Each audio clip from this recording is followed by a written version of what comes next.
What's up guys, welcome back from the YgoPro duel video. Next match, Cross-Banlist Cup, 4 matches remaining, and then finally we can start off with the top 16 cutoff. Well, 2 groups left as I mentioned before, so group G will be today. The first matchup we have PK Fire versus Formula Monarchs. The deck that wins this one will certainly move on to the next round, right? The next matchup will be soon, and that will be Chronomelly versus Heroes. Chronomelly can still go on, right, if it definitely wins that matchup. So for today, both PK Fire versus Monarchs. Monarchs, this is definitely one of my favorite, if not my favorite list of pretty much like the whole history of this game. Formula Monarchs from back in 2011. I think personally this was the best deck throughout that particular format. It was on par, you know, with Tengu variants, Tengu plantage decks, right? But still, this deck having access to like some form of a draw engine with your Formula Synchron Fishborg Blaster, immediately tutorable. You can tutor it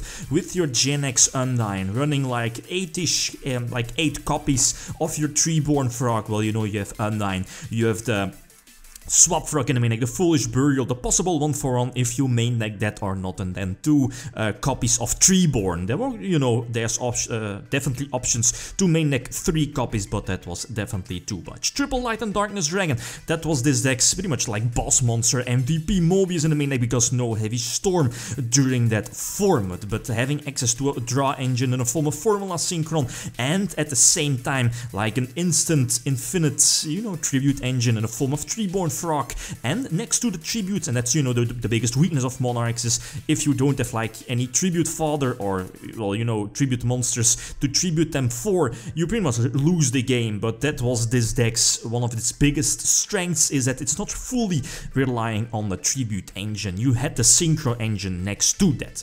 The second list, the next list, we have PK Fire, again, like almost full force, right, with Terratop at 3, only 1 Torrigite, only 1 Graf, but double Seer and double Beatrice definitely make up for that. So which deck has the advantage?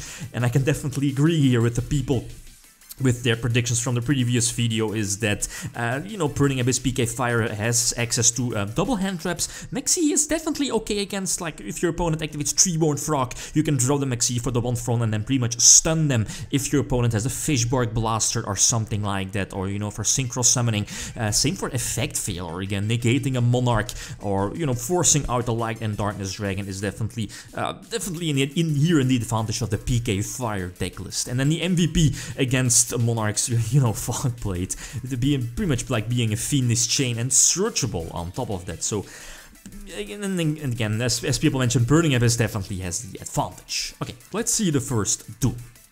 Okay, game number 1. So Monarchs get to start, and that's definitely an okay opening hand. I mean, especially for the time, the format was much slower, so just normal summoning your Swap Frog, sending your Treeborn to the graveyard was a superb first turn play. For Monarchs, and if you're having like the hand trap in the form of Battle Fader or Effect Fail or maybe Maxi, you were definitely in a very good position, although Maxi wasn't, well yeah, it was definitely popular, but not sure why it wasn't in the main deck, probably in the side deck, I guess. Whatever, right, Failure was definitely preferred, since this was my list back then. But anyway, so definitely going for the enemy controller to get rid of the Beatrice. Okay, Beatrice is one of the most important boss monster of PK Fire, but again, Monarchs, and as in today's standards or 2016 standards, Monarchs do have access to Stormfort, for example, or Soul Exchange to some lesser extent, to immediately get rid of the Beatrice and not trigger its effect, right? I think this is definitely not going, at least this is definitely not game again, but again, I think we know that he definitely has 1 Fogblade since he searched it out, and that's like a huge problem. And I think I used my Swap Frog earlier to bounce back the Chaos, but at this point I don't think I have a Fishborg Blaster set up, and again, for the time being, like in 2011, that was all fine. I mean, you had the time to like have like 2 normal summons for Swap and Undyne to set up Treeborn and Fishborg, but if you're playing against a deck from 2016, 2017, you definitely don't have the time to set up your graveyard to do some plays like that, since again, if you don't have like Battle Fader, your opponent will just attack for game before you can set up your whole engine, right? The Twin Twister will eventually get him a special summon, an extra special summon. Not really sure if he can attack for game. Yeah, he's going to play it out really well, dodging a possible Battle Fader, I guess, going for the, what's it called? the PK Exceed rank 3 one, you know which one I mean. So again, eventually he's going for the rank up Exceed and eventually attack for game. So definitely a good play on his part by going for that and pretty much dodging like the potential Battle Fader in hand. You know, Battle Fader can only drop itself when the opponent attacks into an empty field.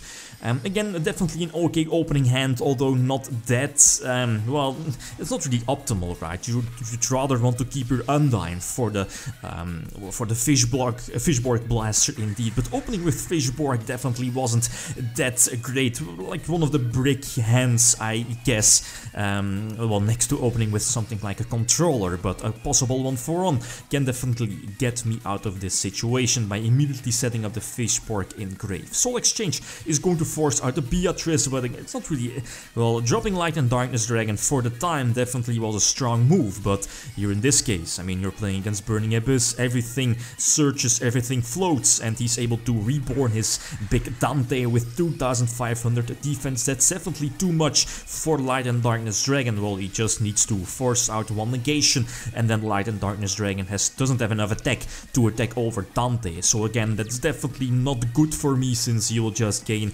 extra cards and pretty much stall it out until he can, you know, finish the game eventually. So this was a very weak Light and Darkness Dragon. As expected, I pretty much run into the Fog Blade, but don't have any options left. Keeping the Monster Reborn here for next turn to potentially force out Trishula play, but I mean, okay, you can banish something from the field, from the graveyard, and from the hand, but the PK Fire deck just has too many possible combos and plays like grinding plays.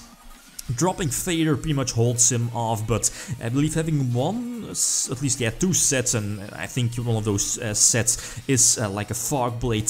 So going to use the Monster Reborn, potentially, yeah, first going to attack. I mean, I think we can expect the Fog Blade, or not really sure if he knew he had to search one in his back row, but going for Trishula, and as expected indeed, he's going for the Fog Blade to negate the effect, and now, yeah, it's game over, I guess, right? So again, go for Dark Rebellion again, try to get like more attack on the field, and eventually he will be able to attack for a game. So in all honesty, this was definitely a deserved game for PK Fire. For Burning Abyss, I mean, if you saw both duels, okay, Monarchs actually got a great start. Both games, well, drawing Fishborg wasn't really that optimal, but still, both very good turns. Light and Darkness Dragon drop on turn number 2 or 3 is definitely good, but yeah, the Burning Abyss PK Fire deck list was just too much. So definitely feel free to leave your predictions for the next matchup. Last match here from Group G, we have Chronomelies versus Heroes. Okay, guys, that's it. Thanks for watching, and feel free to leave a comment or like if you enjoyed the video.